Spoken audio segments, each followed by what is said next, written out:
things. We've seen that this morning, or rather from yesterday, that the deployment that will go to Ol Kalou in a by-election, which, by the way, is a replacatory election process, whereby somebody through, whatever the case may be, can no longer be in that position, whether it is by death or resignation or things like that. So it is supposed to be something where people come in and they say, we lost our representative, we put in another. But look at the deployment that's going into Ol Kalou, for example. 1,000 police officers, water cannons. I don't even know what the list looks like now.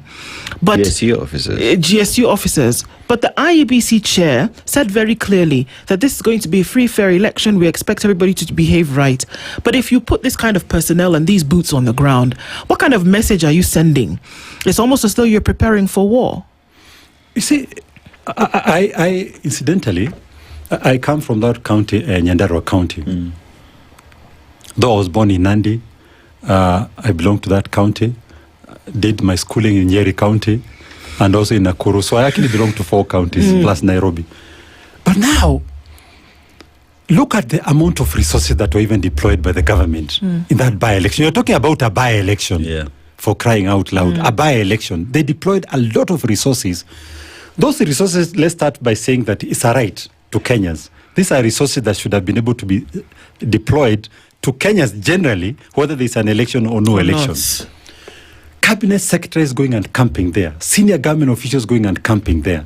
Spending a lot of money, bribing people, are doing that, because of a by-election. Look at the kind of security that they're also deploying. Now, the people in the opposition, when they were trying to also go there, you saw the other day that they had this truck that was going there for purpose of campaign. It was attacked, burned down by hooded fellows.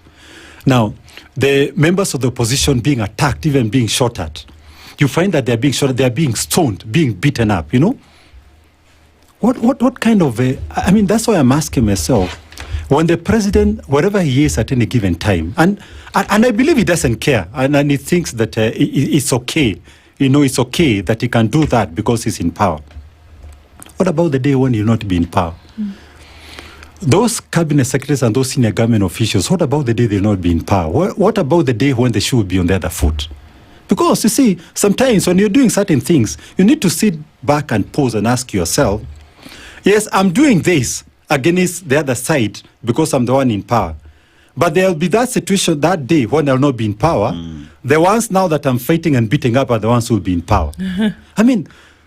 Why? Because I cannot understand that you are sending all these water cannons and, like you said, it's like this. It's another Ukraine. Yet you are talking about a country that, is a democratic country. This democracy. People are just exercising their right. And you are bribing people, using a lot of resources to buy this seat, so to speak. Then again, you're also creating a scenario whereby it's intimidation. Because to me, this is intimidation. You want to make it clear to as many people as possible that don't just show up, because there is likelihood of chaos, and people don't want chaos. No. So you are suppressing, it's actually voter suppression. You want to win this seat by hook or crook, so that you can send a message in the country that you are the ones who are going to take over power in 2027. Who tells you that in 2027, firstly, that you manage to get that power? And who tells you that Kenyans, you are going to intimidate Kenyans left, right, and center, and that they sit back?